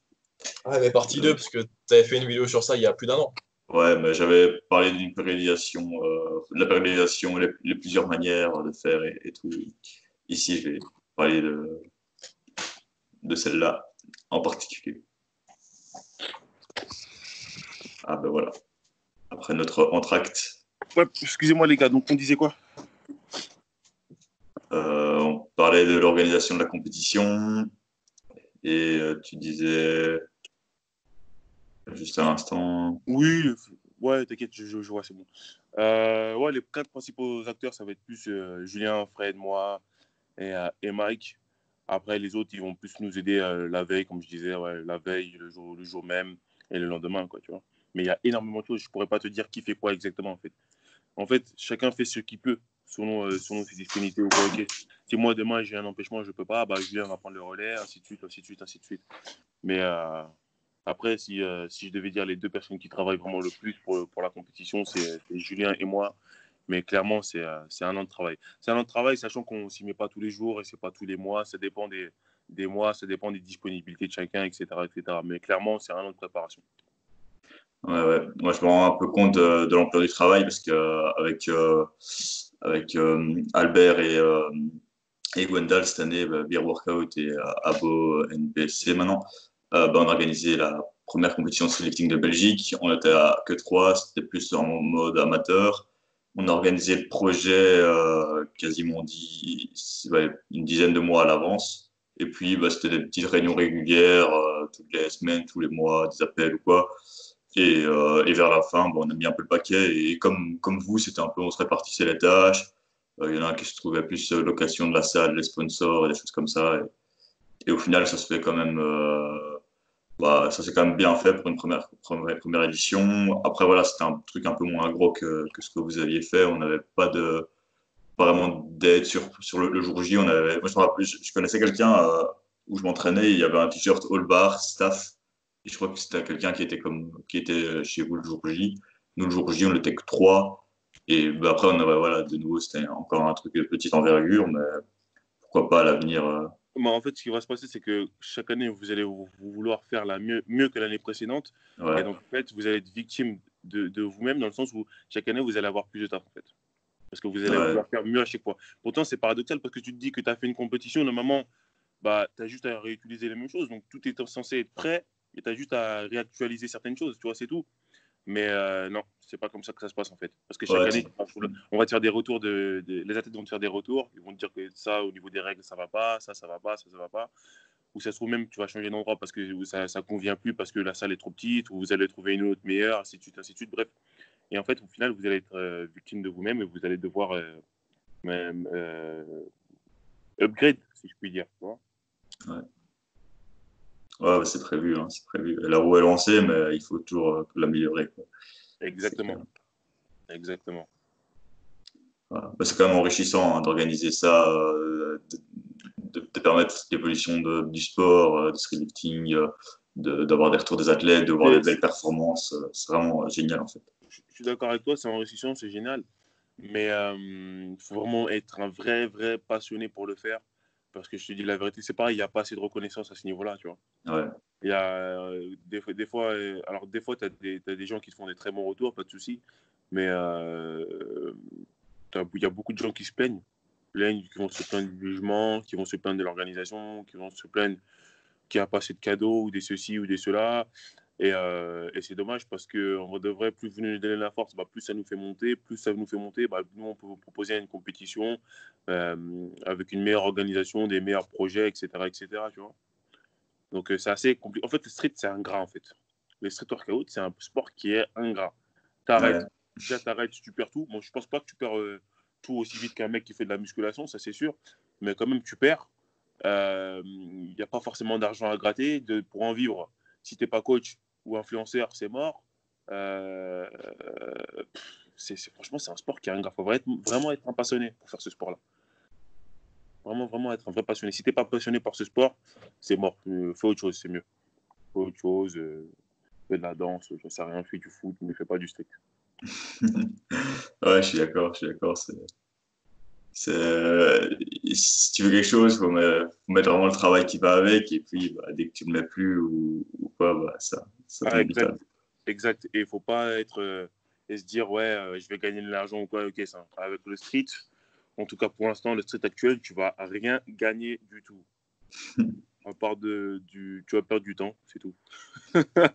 Mais tu vas rien. Après, tu peux gagner de la reconnaissance parce qu'au final, on va pas se mentir, le All Bar Games aujourd'hui, c'est un nom. Et le problème, c'est que c'est tellement un nom aujourd'hui que les gens, quand tu leur parles du All Bar Games, ils ont peur d'y participer parce qu'ils savent très bien qu'il y a un niveau, qu'il y a certaines gros poissons qui vont se montrer. Donc, ils ont peur aujourd'hui. On est même victime de notre propre succès, tu te rends compte? Les gens, Ouais, ils ont peur de ouais. participer au All Bar Games. C'est une compétition à la base, tu vois. Donc voilà. Ouais, nous, c'est sûr, nous, c'était la première édition de Belgique. Voilà, on sait qu'il n'y a pas encore énormément de têtes en Belgique dans le streetlifting. Et donc, les gens, ils sont vraiment tous venus et il n'y avait aucun souci. L'an prochain, à mon avis, ça va être encore ça. Mais c'est vrai que vous, quand on n'ose même pas y aller, quand on sait d'office qu'il y a des prérequis, il y a des prérequis à avoir, quoi. Sinon, on va se foutre de la honte. En fait, Donc, c'est ça faut être chaud, quoi. c'est ça qui est dommage, c'est que tu peux pas t'améliorer en compétition si tu ne fais pas de compétition. Tu vois ce que je veux Ouais, dire? Moi, je dis, regarde, on en parlait tout à l'heure. J'ai fait 1 an de compétition pour faire un podium dans mon propre pays. Tu vois ce que je veux dire ou pas? Tu sais, c'est quoi 1 an de compétition? 1 an d'entraînement, 1 an de trajet, 1 an de. Tu viens à la compétition, tu te fais gifler. En plus, les gens, moi je suis grand, j'ai un certain gap, donc les gens me voient, ils voient le Renoir là, ils se disent ah ouais, peut-être que lui il est chaud. Hein. Et non, il se fait gifler le Renoir comme tout le monde. Tu vois. Le Renoir se fait gifler fort. Et pendant 1 an, tu te fais gifler. Et voilà. Et en fait, si demain tu veux être fort en compétition, bah, tu n'as pas le choix, il faut en faire. Pourquoi? Parce que, comme tu as dit tout à l'heure, la compétition, ça n'a rien à voir avec l'entraînement. Ça n'a rien à voir. Donc, il y a des gens qui vont, comme par exemple Frédéric Clair, qui vont savoir transformer qui vont avoir du bon stress, c'est-à-dire que l'adrénaline va jouer un bon rôle là-dedans, tu vois. Mais il y a des gens qui vont être tellement stressés comme Twitch, et bah, eux, quand je dis Twitch, c'est Antoine. Bah, eux, ils vont perdre tous leurs moyens. Tu vois ce que je veux dire? Alors que pourtant, les deux, ils ont le même niveau. Tu vois ce que je veux dire? Donc, en vrai de vrai, pour être fort en compétition, il faut en faire. Donc, si tu as peur du All Bar Games, tu ne vas pas faire des compétitions parce que tu as peur du All Bar Games, tu ne vas jamais gagner le All Bar Games, c'est sûr. Parce que tu ne vas jamais le gagner. Tu vois ce que je veux dire? Et puis, qui sait, il y a tellement de gens qui se seront dit ça qu'au final, il y aura moins de concurrence que d'habitude. Et donc, du coup, tu auras peut-être tes chances. Tu vois ce que je veux dire? Des fois, il y a des gens qui n'avaient pas forcément le niveau pour être normalement All Bar Games, mais qui ont réussi à gratter leur place parce qu'il y avait trop de gens qui ont eu peur. Et eux, par contre, ils ont eu les couilles de venir et ils ont fait le taf et ils ont réussi à gratter leur podium. Et je ne dis pas qu'ils sont arrivés forcément premiers, mais ça arrivé une fois ou deux, tu vois. Ouais, clairement. Ce qu'il faudrait pour qu'il y ait davantage de, comment dire, davantage d'athlètes avec des niveaux modestes qui participent, ce serait de faire, alors je ne dirais pas différentes catégories de niveaux, mais un peu comme en powerlifting, c'est-à-dire différents étages de compétition avec des compétitions départementales, régionales et ensuite nationales, avec par exemple comme prérequis de s'être d'abord qualifié avec certaines performances en compétition départementale, disons, pour accéder ensuite à des compétitions régionales et après à des compétitions nationales. Parce que là, dans le streetlifting, dans les compétitions de streetlifting, je pense que ça manque pour le moment d'échelle. Et bien sûr, des gens qui vont faire leur première compétition, ils vont pas vouloir la faire au all bars parce que ils vont se faire éclater, ils vont se dire qu'ils vont paraître ridicules, etc., etc. Moi, je suis pas vraiment un compétiteur dans l'âme, mais j'étais venu à la compétition organisée par Alexandre et les deux collègues Gwendal, donc Beer Workout, et Albert, donc à Beau. J'étais venu un peu en mode touriste. Bon, je m'étais préparé un mois comme ça. C'était plus pour faire acte de présence, mais au final, c'était quand même marrant. Mais je sais que j'avais des performances plutôt bof. Et moi, j'ai quand même réussi à avoir la troisième place parce que Mehdi, il a raté ses 3 dips, donc il m'a régalé. Et que j'étais pas immonde au squat. Mais je pense que il faut qu'il y ait des plus petites compétitions comme là, la NPSC, donc la compétition qu'a organisée Alexandre en février dernier, pour mettre les gens en confiance, pour permettre à des, disons, débutants en compétition de faire leurs premières expériences et par la suite avoir la confiance pour aller dans des compétitions plus importantes. Parce que je pense qu'il n'y a pas beaucoup de jeunes pratiquants qui vont directement commencer par les all bars parce qu'ils vont avoir peur de l'ampleur de la chose et de la concurrence. Oui, c'est vrai, tu as totalement raison. Après, en France, c'est un peu compliqué parce qu'on a une fédération actuellement qui est absente. Tu vois, donc normalement, c'est elle qui est censée définir quelle compétition est régionale, quelle est internationale, etc., etc., etc. Mais bon, comme la fédération pour l'instant est absente, c'est un peu compliqué à ce niveau-là. Mais je suis tout à fait d'accord avec toi. C'est pour ça que l'année dernière, on a organisé à Montpellier la All Bars Cup. Je ne sais pas si vous en avez entendu parler. La All Bars Cup, c'est quoi? C'est comme le All Bar Games, sauf que c'était avec un niveau euh, bien en dessous et c'était avec des épreuves beaucoup plus accessibles et c'était ouvert à tout le monde. Tu vois. Donc du coup, c'était sur un salon un peu comme le FIBO, sauf que c'était un salon beaucoup plus petit. Et c'est vrai que pour le coup, on a ramené plein d'athlètes. Il y a plein d'athlètes qui sont venus. Et c'est vrai que tu peux pas venir faire le All Bar Games en première compétition. C'est vrai que c'est compliqué quand tu es débutant. Mais je parle pour les athlètes confirmés. Quand tu es un athlète confirmé et que tu veux gagner le All Bar Games, je suis désolé, pour gagner le All Bar Games, il faut participer au All Bar Games. Tu vois. Même si tu es susceptible de perdre. Au moins, ça va t'apporter une expérience qui te permettra. Une expérience et aussi peut-être une frustration qui va te motiver en fait pour l'année prochaine. Tu vois ce que je veux dire? Donc voilà. Donc nous aussi, je suis totalement d'accord avec toi. On avait organisé la All Bar Cups pour les gens pour avoir une compétition compétition beaucoup plus accessible. Et d'ailleurs, ça avait super bien marché d'ailleurs à l'époque. Mais je ne sais pas si on la refera. Déjà cette année, c'est mort. Avec tout ce qui se passe avec le Covid-19, etc. Si c'est pour avoir 3 pèlerins à la compétition, non merci. Voilà, c'est trop d'investissement. Donc on verra peut-être en 2021 si on la refera ou pas. Mais en tout cas, c'était une belle expérience et une belle compétition. Donc voilà. Ouais, clairement, clairement. Je sais pas si Morgan, tu avais une autre question encore. Bah, j'en avais une encore. Moi, je trouvais ça intéressant un peu ton approche de rassembler pas mal de gens, de faire découvrir des petits youtubeurs, de venir faire des interviews un peu sur ta chaîne, le street workout, c'est un peu un milieu un peu ingrat, comme on disait tantôt, mais c'est aussi un milieu très solitaire, on va dire. Les gens font souvent leurs affaires un peu de leur côté. C'est quoi qui te motive un peu à aller vers les gens? Parce que là, tu m'avais envoyé un message comme ça. J'étais assez surpris, ça m'a fait plaisir que tu me contactes. Qu'est-ce qui te motive un peu à aller chercher un peu les gens et à rassembler cette communauté de calisthenics street workout? Bah, déjà, je me suis rendu compte que quand j'ai fait la vidéo top 7 des meilleurs youtubeurs du street, je me suis rendu compte qu'il y a que même moi, déjà, je ne les connaissais pas tous. Déjà, j'ai pas trouvé ça normal. Et je me suis dit, mais attends, il y a des mecs quand même qui sont déjà en place dans le YouTube game, on les connaît pas forcément. Pourtant, ils ont une communauté qui est assez importante. Et c'est pas normal parce que je pense que aujourd'hui, dans le monde du street workout, en tout cas dans le monde du street workout français, je pense connaître une bonne partie, on va dire au moins 80%. Et, c'est pas normal que moi, je connaisse pas certains youtubeurs. Tu vois. Donc, j'avais envie de faire découvrir ces youtubeurs-là à tout le monde, que tout le monde les connaisse, qu'on leur donne de la force. Et j'ai poussé ma réflexion dans le sens où je me suis dit, euh, euh, c'est bien, j'ai donné de la force à des youtubeurs qui sont déjà connus, eh ben, mais en vrai de vrai, ils n'ont pas besoin de force. Ils ont déjà leur business, ils ont déjà leur communauté qui les suivent. Ils n'ont pas besoin de moi en vérité. Tu vois. Donc je me suis dit que d'ailleurs, elle n'est pas encore faite, je suis en train de la finir. Il fallait que je fasse une vidéo pour donner de la force aux petits youtubeurs. Donc j'ai commencé à rechercher un peu ça. Et voilà, et je me suis dit aussi un truc, c'est qu'on ne va pas avancer, on va pas avancer si, si on reste chacun de notre côté. Quand j'ai fait mes recherches sur YouTube, je suis tombé sur énormément de chaînes fitness. Même en France, les chaînes fitness, il y en a trop, limite. Il y en a beaucoup trop. Mais des chaînes de street sérieuses, il y en a très peu. Il y en a très peu, tu vois. Et donc, ça m'a permis de faire des contacts et ça m'a permis de montrer aux gens que euh, ça marche en équipe, quelque part, tu vois. Et si on ne se donne pas la force un minimum, eh ben, on ne va jamais avancer. Tu vois ce que je veux dire? Et j'étais même étonné de voir qu'il y avait plein de petites chaînes qui avaient mon niveau. Enfin, mon niveau, quand je dis mon niveau, non, même qui avaient un meilleur niveau que moi dans le sens où. Alors, je ne parle pas en termes de contenu, parce que là, si on parle de contenu, le nombre d'abonnés n'a strictement rien à voir. Mais je parlais de gens qui ont plus d'abonnés que moi. J'ai été étonné de voir qu'il y avait une dizaine de youtubeurs francophones qui avaient plus d'abonnés que moi et qui étaient là dans le YouTube Game à côté de moi. Parce que moi, je me voyais tout seul dans mon truc. Tu vois ce que je veux dire? Donc, je me dis que c'est quelque chose qui est intéressant. Donc, je vais leur donner de la force.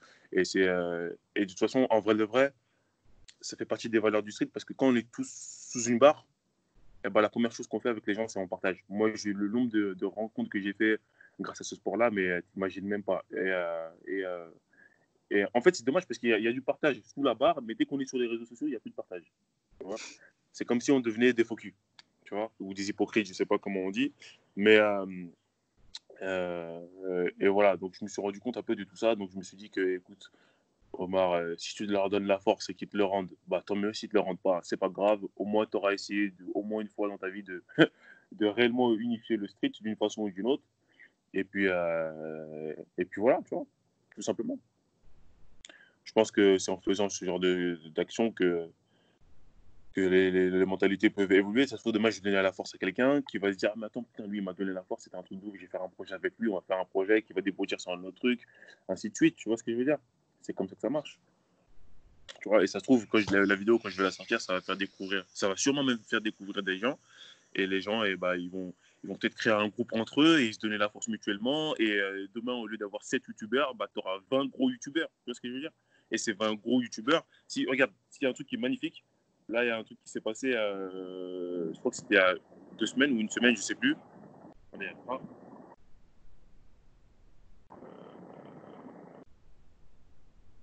Il est par intermittence. Ouais, désolé. Donc, il y a un truc magnifique qui s'est passé. Justement, il y a un mec de Lyon qui s'appelle Virgile Anas, qui fait partie des Soldats du Quai, qui a fait une vidéo avec un YouTuber qui s'appelle Thomas Ranieri. Tu vois, et j'ai trouvé ce truc-là magnifique, dans le sens où un YouTuber street qui est parti donner de la force à un athlète street. Tu vois ce que je veux dire? Et c'est ce genre de truc qu'il faut. Il faut que les YouTubers se rendent compte que ça va marcher avec nous, ça va pas marcher sans nous. Donc, si vous ne donnez pas de force, on ne vous donnera pas de force. Tu vois ce que je veux dire? Donc, c'est des services mutuels qu'on se rend. Et voilà, il y a quelques mois aussi, on avait fait une vidéo avec Newton des Double Dragons. Et voilà, les gens, ils ont kiffé. Et c'est ça qui est bon, tu vois. C'est qu'il faut qu'on marche tous ensemble, en fait. Il faut arrêter d'être solo. Parce qu'en vrai de vrai, on veut marcher solo alors qu'on a tous une équipe. Et c'est totalement débile. Tu vois, même les mecs de la musculation, euh, ils ont pas forcément d'équipe, mais ils ont compris que ça marche entre eux. Il y en a combien qui font des feats entre eux? Ils font tous des feats entre eux, tu vois ce que je veux dire? Parce que c'est comme ça que ça marche. Il faut te donner la force. Quand tu regardes, j'aime bien parler du rap parce que le rap c'est un bon exemple. Quand tu regardes le rap américain, ils font tous des featuring entre eux. Ils s'en battent les couilles de ouais, lui il a dit ceci, ouais, lui il a dit ça. Non, business c'est le business. Là, il faut qu'on se donne de la force. Viens, on fait un feat, on plie tout, après on passe à autre chose. Et là, c'est exactement la même chose. Tu vois, je pense qu'il faut s'unir. Comme ça va donner aux gens de s'unir. Parce qu'en fait, dans le street, ça manque d'unité, clairement. On sait qu'on manque d'unité au niveau des compétitions, au niveau des athlètes, au niveau de la fédération. Tu vois, même quand la fédération s'est créée en France, il n'y a pas tellement eu de gens derrière, je trouve. En tout cas, pas assez. Voilà. Et la première chose que les gens y voient dans le street, quand tu es chez toi, on va pas se mentir, c'est YouTube. Si tu vois des gens qui sont déjà unis sur YouTube, ça peut peut-être toi aussi te donner des idées ou l'envie de t'unir avec d'autres gens pour créer des projets, tout simplement. Tu vois, tout simplement. Après, j'essaye. Si ça ne fonctionne pas, moi, j'ai tellement de projets que ça fonctionne ou que ça ne fonctionne pas. En fait, je m'en fous. Je le fais comme ça. Tu vois. En fait, j'ai tellement de cordes à mon arc actuellement que s'il y a un truc qui ne marche pas, je peux toujours me rabattre sur autre chose. En fait. Ouais, j'ai beaucoup de projets et voilà. Quoi. Je pense que de toute façon, dans quelques temps, tu verras de quoi je parle. Ça roule. Hâte de voir ça. Ouais, c'est vrai qu'on n'a rien à perdre hein, à aller vers les gens. On a souvent je trouve, vu que le street, c'est aussi un sport où on est un peu ensemble sur la barre, mais c'est aussi un sport très individuel. Maintenant, parfois, on aime bien optimiser un peu tout, s'entraîner parfois tout seul chez soi. Après, on se rend compte que c'est pas forcément viable, on se met souvent dans de bonnes conditions, mais ça fait toujours plaisir d'aller taper un petit training avec des potes ou des trucs comme ça. Bien sûr. Et ça dépend un peu des mentalités des gens, mais même, je crois que c'est infaisable de rester tout seul dans son coin et de s'isoler complètement. Tu as toujours envie d'échanger, même si tu t'entraînes tout seul chez toi, tu as envie quand même de parler avec les autres, de ce qu'ils font, de voir les méthodes. Et moi, depuis cette année-ci, je prends, grâce à YouTube ou quoi, je vais parfois aussi plus vers les gens. Je suis venu vers Morgan et voilà, ça a débouché sur notre podcast. Ça a payé et j'ai jamais pris un sale retour, même quand je vais sur un stage ou un type qui fait de belles perfs. Je dis, ah mec, tu t'entraînes bien, t'es chaud, et comme ça. Et ça permet rien d'avoir une petite conversation avec lui. Et puis, par exemple, avec toi, là, ça débouche sur notre podcast. Ça peut déboucher sur des projets, sur des feats. Je vais faire des vlogs avec des potes, un petit entraînement. Voilà, ça te permet de faire connaître mon pote. Et voilà, c'est comme ça que ça se développe. C'est vraiment une communauté et on n'y perd rien, quoi. Il n'y aura personne qui va nous dire, ah, enculé, tu m'as parlé. Tu vois. Je te jure, c'est exactement ça, ça marche en équipe. Pourquoi les gens dans le street, ils se sont regroupés en petite équipe? Parce qu'on s'est rendu compte que quand tu es tout seul, en fait, c'est une merde. Tu as beau être l'athlète le plus fort, il n'y a aucun athlète, moi je connais aucun athlète qui est fort du 1er janvier au 31 décembre. C'est pas possible. Forcément, à un moment donné, tu es malade, forcément, à un moment donné, tu t'es blessé, forcément, à un moment donné, tu as des problèmes de cœur, tu as des problèmes d'argent qui font que tes perfs fluctuent, tout simplement. Et une équipe, ça te permet d'avoir une structure derrière toi, ça te permet de te motiver, ça te permet de t'accompagner en compétition, ça te permet de te booster en compétition, ça te permet de te rassurer, ça te permet de te faire progresser parce que la technique d'entraînement que tu utilises, peut-être que moi je ne la connais pas et peut-être que si tu me la transmets, ça peut me faire évoluer. Tu vois ce que je veux dire? Donc il y a énormément de choses et c'est trop important d'avoir des gens autour de soi. Tu vois, donc c'est marrant, donc c'est vrai que c'est paradoxal. Donc, parce que je trouve que paradoxalement, on manque d'unité dans le sport workout, mais que il y a un côté qui est chacun pour sa peau. Tu vois ce que je veux dire? Et c'est ça qui est vachement dommage. Tu vois. Donc, moi, avec l'âge, j'essaie de mettre toutes ces petites querelles de côté. Bon, clairement, il y a des gens, j'ai pas forcément la force de travailler avec eux parce que il y a un passif qui s'est passé trop de choses, tu vois. Mais j'essaie quand même d'aller vers les gens et de me dire, écoute, on va faire un truc ensemble, il n'y a pas de souci, tu m'encules, il n'y a pas de problème, c'est pas grave, je passe à autre chose. J'ai pas le temps, j'ai même pas le temps de m'énerver sur toi ou quoi, en fait. Moi, je te donne de la force, tu prends, tant mieux, tu prends pas, il n'y a pas de souci. Tu m'encules, il n'y a pas de souci non plus. Et écoute, tout se paye dans la vie de toute façon. Donc, voilà. Mais je pense que ça va, ça va fonctionner que si on travaille tous ensemble. Voilà. C'est comme ça que je vois les choses aujourd'hui. Et voilà, et c'est comme ça que ça marche dans la team. Tu vois. Pourquoi aujourd'hui dans la team, je fais partie des membres essentiels, même si j'ai plus forcément mes meilleurs perfs. C'est de par mon implication. Tu vois, les gens, ils voient que je suis impliqué dans les projets des autres, que je les aide même sur leurs projets personnels. Parce qu'il y a beaucoup de projets que vous n'avez pas connaissance, mais sur lesquels j'ai certains gars de la team et qui font que aujourd'hui, bah, je suis quand même un membre essentiel de la team All Bars. Ça fait que quand il y a un projet, bah, en général, ça vient vite à mes oreilles, tu vois. Donc voilà. Voilà. Et de toute façon, tout seul, comme on dit, on peut aller plus vite, mais à plusieurs, on peut aller beaucoup plus loin. Et en vrai de vrai, c'est ça que je te disais tout à l'heure, par rapport à être fort et endurant, c'est quoi le plus important en vrai de vrai? C'est d'aller loin ou d'aller vite? Moi, je pense que le plus important, c'est d'aller loin. Aller vite, on s'en bat les couilles dans le sens où, comme tu dis, fort, tu le sauras à un moment donné, tôt ou tard de ta vie. Mais il faut savoir qu'il y a toujours quelqu'un de plus fort que toi. Tu vois ce que je veux dire? Avant, Baki, il n'était pas là, il y avait des gens. Maintenant, il y a Baki, tu vois ce que je veux dire? Et après Baki, il y aura encore d'autres gens. Tu vois ce que je veux dire? Et c'est toujours comme ça. J'ai pris Baki parce que c'est un exemple, c'est un bon exemple, tu vois, parce que c'est l'une des grosses références streetlifting. Mais comme je te dis, Eric Ortiz, avant il y avait Eric Ortiz, et ben, l'année dernière il y a eu Sandohan, et l'année prochaine il y aura peut-être quelqu'un d'autre. Tu sais ce que je veux dire? C'est comme ça que ça fonctionne. Tu vois? C'est toujours comme ça. Donc, faut donner de la force aux gens, faut rester humble, tu vois. Et c'est pas parce que tu es plus fort que les autres sur cette période-là que tu es forcément meilleur que les autres. Tu vois ce que je veux dire? Ça veut absolument rien dire. C'est juste que cette année-là, tu as eu les bonnes conditions pour pouvoir performer et que voilà. Mais tu sais pas, dans 2-3 ans, ça se trouve, tu seras au fond du trou, tu auras tellement de problèmes et comme tu as donné de la force à personne, et ben il y a personne qui te donnera de la force aussi. Tu vois ce que je veux dire? Donc, Là, Omar, en ce moment, on l'a dit, tu es vice-président chez les All Bars, hmm. mais tu as encore un travail à côté. Est-ce que idéalement, tu aimerais vivre uniquement du street workout et tu te vois où dans 2-3 ans, idéalement? Alors, effectivement, j'ai encore un travail à côté qui me permet de me stabiliser et de faire tous mes projets. Oui, j'aimerais vivre du street workout, mais du street workout pur, entre guillemets, tu peux pas directement en vivre, sauf si tu es, coach sportif ou influenceur ou youtubeur, je sais pas comment on dit. Et voilà. Donc, je pense que là, j'ai mon diplôme de coach sportif. J'ai passé un BPJEPS il y a quelques temps. Et le but, c'est de créer un gros projet autour de ça et de pouvoir en vivre.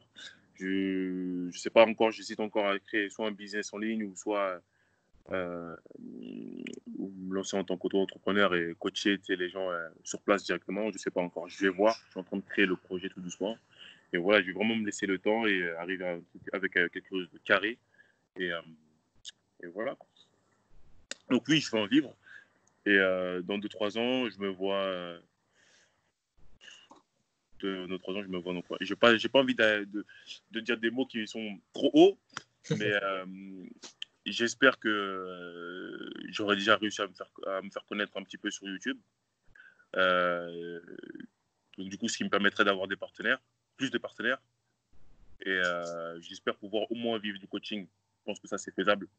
Voilà. Après, si demain j'ai l'opportunité d'ouvrir une salle de sport, ça, ce sera avec plaisir. Mais bon, ça, on verra plus tard. J'ai déjà 2-3 contacts qui me permettent de savoir, enfin 2-3 contacts qui vont me permettre de créer quelques projets. Mais ouais, en tout cas, au moins avoir une bonne communauté qui me suit sur YouTube et de vivre de mon coaching. Ça, je pense que c'est largement faisable. Et voilà. Après, le rêve, ce serait d'ouvrir sa propre salle, mais bon, ça, on verra. Je sais pas si j'ai bien répondu à ta question ou pas, si ça t'a satisfait. Ouais, si, très bien, ouais. Okay. Parfait.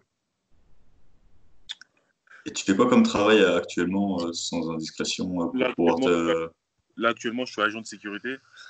Je suis agent de sécurité parce que l'opportunité qu'on m'a proposée, ça me convenait totalement. C'était super bien payé, c'était la nuit, ce qui me permet de dormir le matin et l'après-midi de me concentrer sur le sport, tu vois.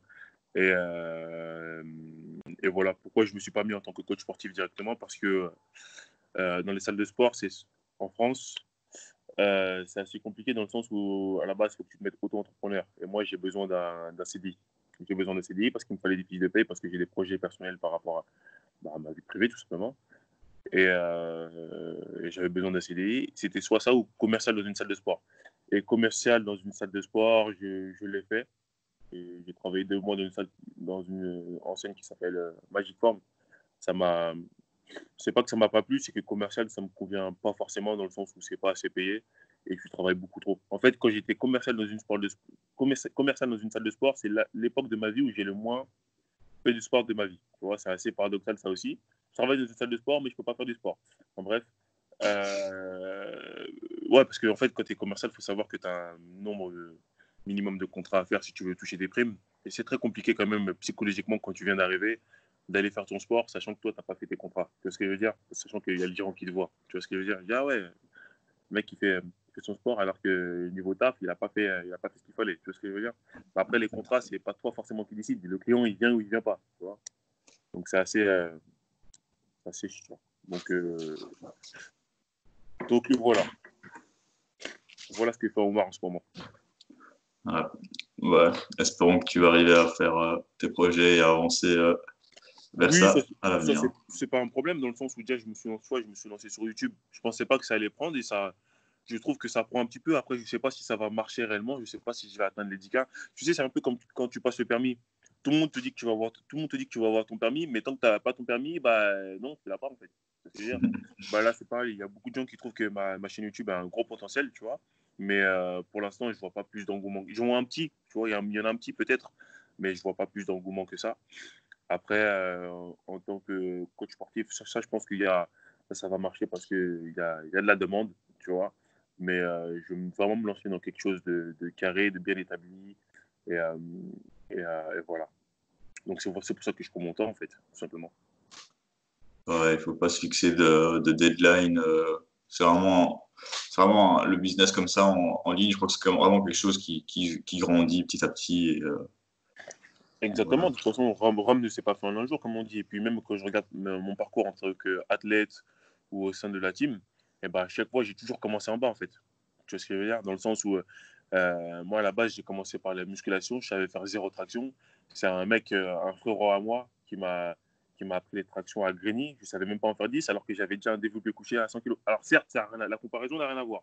Mais c'est juste pour te montrer un peu le contexte. Moi, je trouve ça quand même aberrant de savoir faire, enfin, je sais pas, d'avoir 10 reps à 100 kilos et tu n'as même pas 10 tractions, même si ça n'a rien à voir en vrai de vrai. Tu vois ce que je veux dire? C'est comme le contraste est quand même un peu, tu vois. Alors que 10 tractions, pour moi, en fait, en vrai de vrai, maintenant, aujourd'hui, c'est la base, tu vois.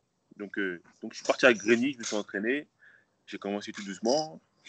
Et puis au final, j'ai réussi à aller dans la Team All Bars. Enfin, j'ai créé la Team All Bars avec mes frères. J'ai réussi à faire des podiums. Tu te rends compte que j'ai fait des podiums en Allemagne, j'ai fait un podium en Ukraine. Enfin, je n'ai pas fait podium, j'ai arrivé à 4e en Ukraine, championnat du monde, ce qui est vraiment pas mal, tu vois. Donc moi, j'ai toujours commencé en bas. Et je pense que de toute façon, moi, c'est comme ça que ça marche avec le temps. De toute façon, moi, je ne suis pas le genre de mec qui arrive dès le début et qui nique tout. Moi, c'est pas moi. Moi, je commence, je suis le plus faible, je suis la plus grosse merde du game, pas de souci. Mais en fait, moi, je pense que ma force, c'est ma persévérance. Et c'est pour ça, quelque part, que je suis là depuis 2013. Aujourd'hui, on est en 2020. Et quand je regarde 2013 et 2020, bah, ce pas les mêmes gens qui sont autour de moi dans le street. Tu vois, même la Team All Bars, elle a changé, elle a évolué, tu vois. Donc, c'est pour ça que ce que je dis, c'est pour ça que mon discours, il est cohérent dans le sens où quand je te dis que l'endurance, c'est le plus important dans la vie, je sais de quoi je te parle, en fait. Je ne suis pas quelqu'un qui dit ça, mais qui n'applique pas ce qu'il fait, sauf qui n'applique pas ce qu'il dit, dans le sens où l'endurance, poteau, moi je connais. Depuis 2013, je suis là, j'ai galéré, et dans le street, j'ai plus dépensé d'argent que j'en ai gagné. Tu vois, voilà. Voilà, voilà. Même, Ouais. juste pour revenir sur la compétition, ça n'a rien à voir, mais je ne l'ai pas précisé. Même, il faut savoir que même si on fait des compétitions entre guillemets qui sont payantes, au niveau rentabilité, une compétition, c'est pas rentable du tout. Tu gagnes rien. Je vous le dis, si vous faites une compétition en pensant que vous allez gagner de l'argent, vous allez rien gagner du tout. Parce que qui dit compétition dit que tu peux faire la meilleure compétition. Donc, du coup, tu vas investir de l'argent et malheureusement, tu n'auras jamais le retour. En fait, il n'y a pas assez d'engouement pour avoir le retour financier que tu veux, quoi, tu vois. Ouais, déjà, si tu arrives à rentrer dans tes frais, c'est déjà bien. C'est déjà énorme. C'est déjà très, très bien. C'est déjà énorme. Nous, on n'y était pas cette année. Peut-être que l'année prochaine, on y sera parce qu'on a investi dans des trucs qui seront peut-être qui vont nous aider pour après. Mais C'est ça. Mais le on truc, c'est verra. que les trucs que tu vas réutiliser, enfin, l'argent que tu devais mettre dans le truc que tu vas pas réutiliser, du coup, enfin, que tu vas réutiliser, je n'arrive pas à m'exprimer, hein, c'est bizarre. Enfin, l'argent que tu es censé économiser parce que tu as déjà investi dans du matériel, et ben, le truc, Ouais, c'est ouais, que tu vas investir dans d'autres choses, en fait. C'est ça qui est assez chiant, mais bon, au final, on fait ça parce qu'on est des passionnés et qu'on kiffe et qu'on veut faire évoluer la discipline. Et que de toute façon, si on ne le fait pas, bah, ce sera quelqu'un d'autre. Donc, autant qu'on le fasse. Et voilà, quoi. ouais. C'est vrai que c'est tout ce que tu disais là, bah, tout ce parcours d'entraînement, de compétition, bah, de YouTube et tout, c'est ce qui va faire que tu seras un meilleur YouTuber aujourd'hui, un meilleur coach aussi à l'avenir. Et donc voilà, c'est vraiment avec le temps qu'on crée les choses, quoi. Ouais, c'est avec le temps, il ne faut pas se presser. C'est avec le temps. Comme je t'ai dit, fort, tu le sauras tôt ou tard. Tu vois. Le reste, après, c'est juste une question de temps et de persévérance. Tu vois. Si tu persévères dans tes projets, que tu sais t'entourer des bonnes personnes, voilà. Si tu ne sais pas, va voir les personnes qui savent, ils vont t'apprendre correctement. Et une fois que tu sais, eh ben, t'inquiète pas, tu vas faire les choses correctement. Tu vois. C'est comme ça que moi, je vois les choses. Et il n'y a que le temps qui peut faire que demain, tu t'améliores. Tu vois. Il n'y a que le temps. Et c'est ça le problème en France. En tout cas, en France, je parle de la France parce que je connais que ça, la France.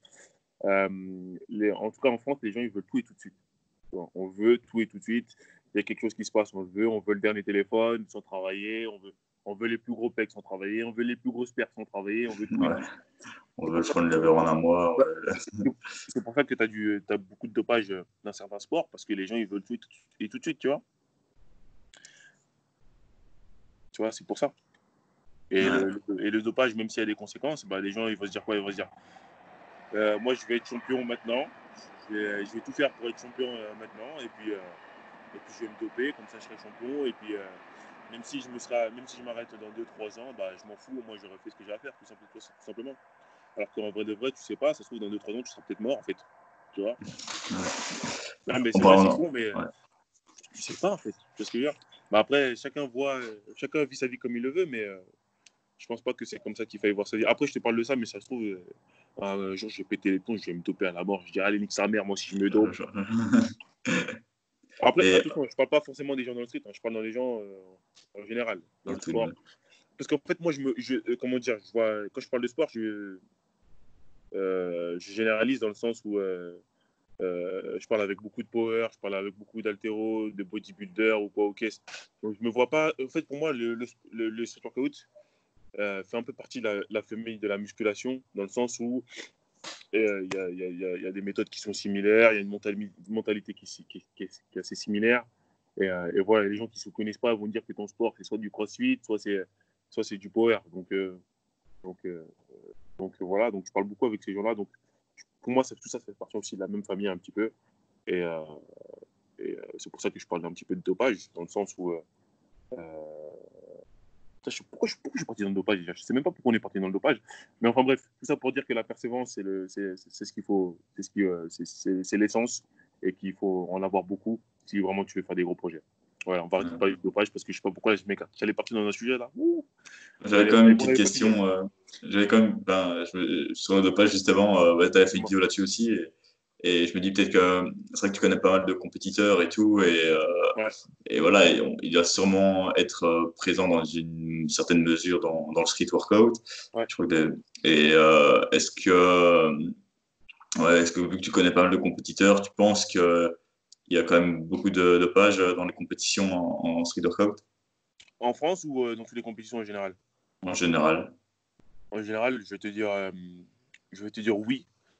Après, je ne suis pas le genre de personne à accuser ou rabaisser les gens. Tu vois, ça, c'est pas mon truc. Mais après, tu me demandes ce que je pense. Moi, je pense qu'effectivement, il y a forcément du dopage. Il n'y en a sûrement pas beaucoup, mais il y en a forcément, ça, c'est clair et net. Tu vois. Pourquoi? Parce qu'il y a des gens, ils se transforment pas, ils il y a des gens qui font pas des transformations, il y a des gens qui font des mutations, déjà dans un premier temps, que j'ai pu observer.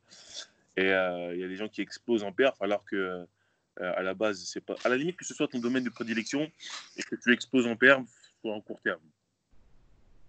Ça me met pas forcément la puce à l'oreille, mais quand c'est pas du tout ton domaine de prédilection à la base et que tu exploses sur une période très courte, bah là, ça me titille un peu, tu vois. Après, j'accuse personne, je ne sais pas. C'est que des présomptions, c'est uniquement ce que je pense. Je pense qu'il y en a forcément un petit peu. Tu vois. Après, une fois, on me l'a dit en face à face, carrément. Quand je suis parti en Ukraine, je crois que c'était un Ukrainien. Il me dit mais pourquoi tu prends pas de la testo synthétique? Il me dit, enfin, je sais pas ce qu'il a dit, mais il me semble qu'il a dit quelque chose comme ça. Enfin bref, moi et mon anglais, de toute façon, voilà, ça se trouve, je suis en train de dire une grosse connerie et les gens ils vont capturer ce moment-là et ils vont dire ah, il a dit testo synthétique ou je sais pas quoi. C'est quoi? Exactement, mais il avait dit un truc bref par rapport à la testostérone. Il me dit mais pourquoi tu prends pas ça? Et c'est vrai que quand je regardais ses épaules, le mec il avait des épaules, c'était des kettlebells, mais pour de vrai. Non, mais c'était une machine de guerre, tu vois. Mais après, il faut savoir que j'ai absolument pas la rage contre les mecs qui se dopent. Hein. Pas du tout. Hein. Moi, je les respecte, ces mecs-là, au même niveau que n'importe quel athlète, dans le sens où ils ont quand même eu les couilles de le faire. Quoi. Moi, je n'ai pas les couilles de faire ce qu'ils font. Ce que je veux dire, donc, je suis obligé de les respecter, que je sois d'accord ou pas d'accord. Donc déjà, il y a une part de respect.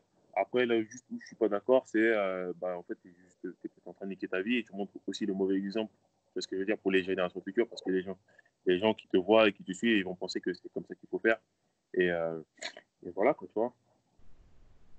Ouais, moi, je trouve aussi, je crois que tu peux le faire, mais alors tu dis que tu le fais, et après, je trouve ça louable parce que ça te permet de t'entraîner plus, et donc, je trouve vraiment, ça c'est vraiment l'aspect qui pourrait être positif à se développer, c'est que tu vas peut-être augmenter les progrès que tu vas faire, et que tu vas pouvoir travailler plus pour avoir plus, on va dire. Mais après, faut conscientiser les gens et dire que c'est mal et Ouais, que mais tu bien l'as sûr, fait, quoi. Faut pas le regarde, mentir. mais regarde, il y a quand même un côté hypocrite parce que comment tu peux dire aux gens ne vous dopez pas sachant que toi tu te dopes? Tu vois ce que je Ouais, veux c'est dire? sûr. Non, non, Ouais, clairement. ne faites pas ce que je fais. C'est totalement débile. Toi, t'as été obligé de le faire pour arriver là où tu es aujourd'hui. Pourquoi tu veux pas que je le fasse? Moi, je veux arriver au même endroit que toi. Tu vois ce que je veux dire ou pas? C'est assez Ouais, hypocrite, quelque part, tu vois. ouais. Donc, c'est pour ça que j'ai du mal. Après, je sais pas. Comme tu dis, c'est une question de persévérance. Aujourd'hui, pour l'instant, je me suis jamais dopé. Mais je pense que tout athlète dans, le, dans les sports même pas tout sportif, à un moment donné, il est tenté par ça, tu vois. Parce qu'on va pas se mentir, il y a des moments où tu es plus faible que d'autres et tu as envie de revenir encore plus fort, tu vois. Et tu as toujours des gens qui sortent des perfs alors que toi, tu es dans le coup. Et la tentation est toujours là, en fait, en vrai de vrai. Parce que tu vois, plus le temps passe, plus tu vois que les gens ils se dopent, notamment dans la musculation. Je regarde dans la musculation aujourd'hui, j'ai l'impression qu'ils sont tous dopés, en fait. J'ai l'impression qu'ils sont tous dopés. Même celui qui dit qu'il n'est pas dopé, tôt ou tard, honnêtement, on va apprendre un truc. Ouais, au final, il est dopé, ceci, cela. Tu vois ce que je veux dire? Donc, voilà. Donc, je pense qu'il y en a un petit peu dans le street. Et je pense que c'est pas quelque chose dans lequel il faut qu'on s'engouffre. De toute façon, je pense qu'il n'y en aura jamais beaucoup dans le street. Pourquoi? Parce que les mecs du street, à la base, c'est des crevards. Ils n'ont pas de thunes. Et le problème, c'est que les cures, ça coûte trop cher. Tu vois. Donc, à part les mecs de. Après, quoi que ça devient de plus en plus accessible, apparemment, parce que quand je vois que tu commences à même en avoir en Afrique, donc je me dis que ça devient de plus en plus accessible, tu vois. Et, et voilà, quoi. Tu vois. Je pense pas que les gens, je pense pas que le street, ça sera pour maintenant. Je pense qu'il y en a un petit peu, mais je pense pas que ça viendra même. Voilà. Après, maintenant, moi, je passe outre. Il y en a, si tu décides de participer à une compétition, ça fait partie de la compétition, le dopage. Dans tous les sports, il y en a. Même au foot, il y a des gens qui se dopent au foot. Donc, faut se dire que ça fait partie de la compétition. Si demain tu perds contre un mec qui est dopé, bah, c'est juste que non, c'est juste que tu n'es pas assez fort ou que tu n'as pas eu les couilles de te doper, tout simplement. C'est tout. Donc voilà. Après, ça se trouve, plus tard, il y aura des tests antidopage et ce mouvement sera totalement enrayé. Mais je pense pas. Je pense qu'il y aura toujours des gens pour se doper. Et je pense pas qu'il y en aura beaucoup dans le fait. Après, par contre, à l'Est, c'est différent. À l'Est, ils ont une autre culture quand même du sport. Déjà, ils sont beaucoup plus sportifs. J'ai même vu des tracts. Quand je suis parti en Ukraine, j'ai vu des papis faire des tractions. Des Ouais, papis. t'avais été à l'hydroparc et tout avec Adam Rowe, non? Hein? T'avais pas été à l'hydroparc là en Ukraine avec Adam Rowe? Mais comment tu sais ça? T'as vu la Je, vidéo? Ouais, je sais plus, j'ai vu la vidéo où, mais j'avais vu une vidéo de toi avec Adam Rowe à Hydro Park. C'était incroyable. Ah, tu vois tout, toi. Ouais, ouais, je suis chaud. Tu vois tout. Ouais. On avait fait une vidéo qui avait mis des années à sortir. Une vidéo, putain, c'est une vidéo mythique carrément, mais elle a pas eu le buzz escompté. Je pense que les gens, je la mettrais peut-être sur Facebook pour qu'elle buzz. J'ai fait une vidéo avec Anne Dabro, putain de merde. Bah ouais, c'est ça. Je voulais t'en parler tantôt. Je me suis dit, putain, ouais, c'est vrai que t'as quand même fait ça.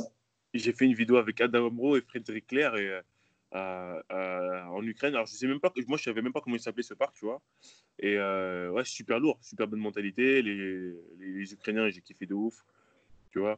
Et on parle beaucoup de racisme dans ces pays-là, tu vois. Sûrement qu'il y en a, il n'y a pas de souci. Hein. Mais en tout cas, moi, dans cette ville-là, avec ces gens-là, j'ai été super bien accueilli. On m'a tout payé. Après, c'est peut-être parce que je suis un athlète, je sais pas. Mais en tout cas, moi, les gens là-bas, ils m'ont kiffé, je les ai kiffés. Et le jour où j'ai l'occasion d'y repartir, mais c'est avec plaisir. C'est avec plaisir, carrément. Tu vois. Mais putain, toi, tu fais bien tes recherches. Hein. Mais c'est bizarre. Ouais, Attends, tu connais cette vidéo, mais tu connais pas les Dawei, les Virgile qui sont à Lyon. C'est bizarre parce que ces mecs-là, ils sont vachement connus quand même, tu vois. je sais pas, ouais, je connais la plupart de ceux que t'as dit, je connaissais, mais eux, non. C'est Ouais. marrant. Bah, tu regarderas parce que ces mecs-là, à Lyon, pour moi, ces mecs-là, c'est les. Sans vouloir dénigrer personne. Hein. C'est juste mon avis à moi personnel.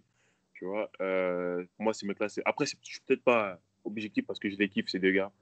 Dawei et Virgile, c'est les deux mecs les plus forts du street à Lyon. Pour moi, c'est eux qui maîtrisent le game. En tout cas, dans leur domaine. Il y a Dawei, Jal, en fait, les deux sont super polyvalents. Dawei, il fait des trucs de ouf en one arm. Il fait une traction à 90, il te fait du freestyle. Donc, il est assez complet. Virgile, c'est la même chose. Le mec, il est hyper sec.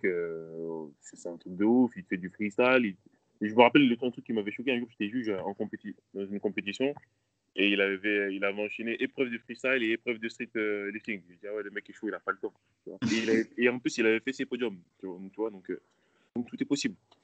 Dans la vie, tout est possible. Ouais, il y a des mecs qui Donner les sont moyens. très très chauds. Ah, il y a des gens qui sont très très chauds. Clairement. Clairement, clairement. Bah, allez, hein, c'était cool, hein. Je pense qu'on a fait pas mal de questions. Hein. Je sais pas si tu en avais encore une. Ouais.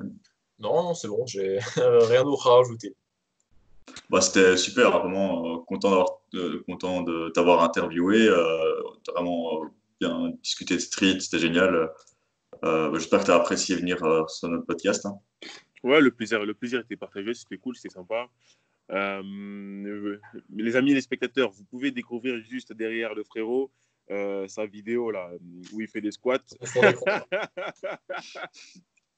Où il nous dit que les ischios ne sont pas utilisés pendant un squat, bien Et tout évidemment. le monde va dire, mais oui, c'est évident. Mais moi, je vous l'explique scientifiquement et j'explique des choses que vous savez pas expliquer. Donc, comme dirait Morsay, cliquez, bande de salopes. Oh, il me tue ce mec, il me tue, c'est pas possible.